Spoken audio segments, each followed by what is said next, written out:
let me take this opportunity to maybe tell you a little bit about my life real quickly. I am the proud father of 2 little girls. Their ages are 7 and 9. I live next door to my brother. He has 3 children. They are all girls. Their ages are 5, 7, and 9. My mother has 9 grandchildren. They are all girls. The oldest one is 11 years old. I live in the estrogen ocean, in the middle of the naked Barbie Woodstock. Naked Barbies as far as the eye can see. There's days I have fantasies about being G.I. Joe on a 3-day pass, you know. Hello, ladies. Guess who just got paid?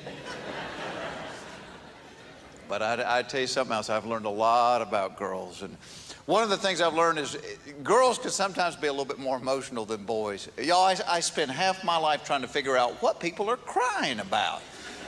I'm like, honey, calm down, and just tell me what happened.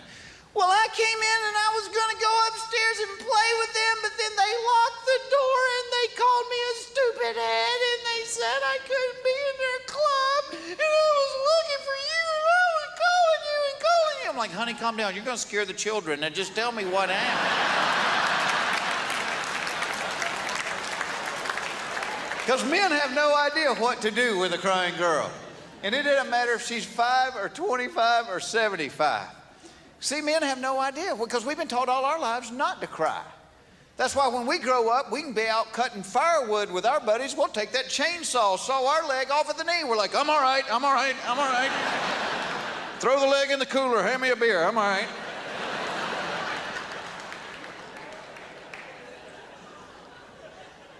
And I tell you something that I have learned from these kids. Kids today are so much smarter than we were growing up. My oldest daughter, on her 5th birthday, asked for and got a computer. 5 years old, gets a computer. She can use it right out of the box. A computer, 5 years old. Remember what we got when we turned 5? A little wooden paddle with a rubber band and the red ball on the end of it. That was a brain builder, wasn't it? 1, 2, 3, 1, 2, 3, 1. You'd hit it about 4 times, the rubber band would snap, the ball would fly across the room, break something, and you get a spanking with the paddle.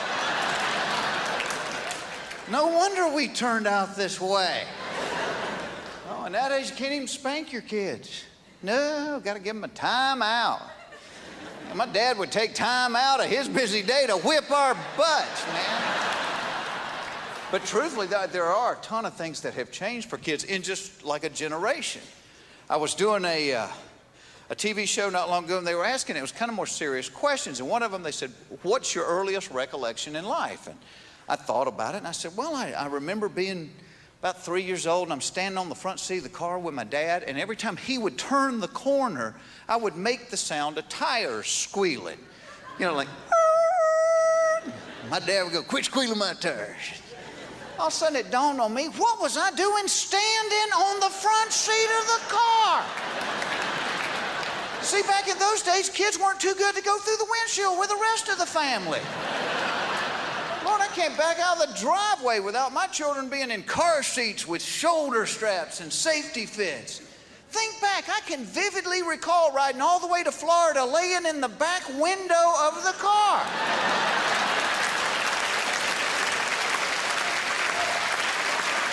People behind us going, Harold, is that one of those bobbing dogs?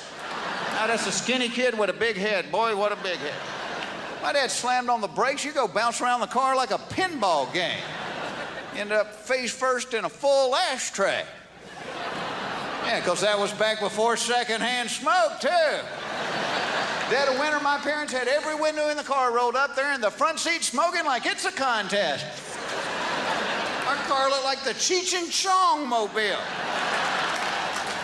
The only kid in kindergarten with a smoker's cough. Could I please have a crayon?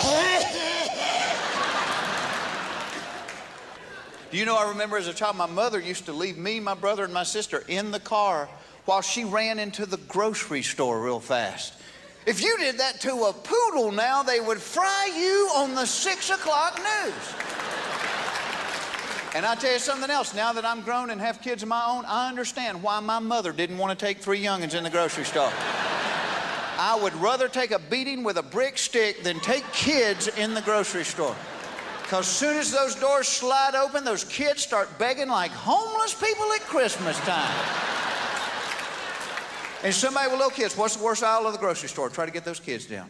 Cereal. Cereal. You know why? Because little kids buy cereal the same way grown men buy lingerie. They will buy stuff they care nothing about just to get the prize that's inside.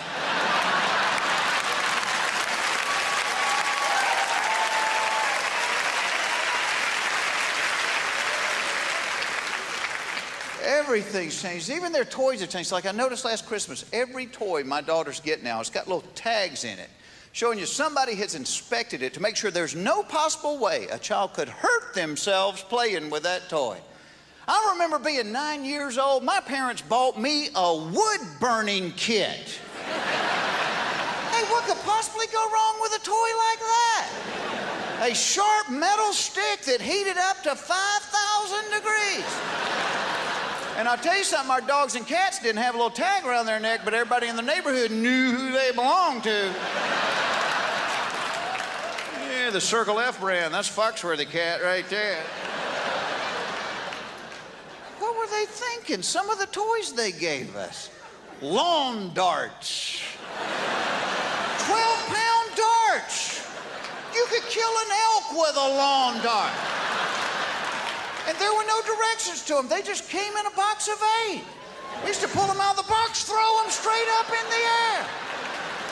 You catch one of those with your head, you're getting coloring books for Christmas the rest of your life.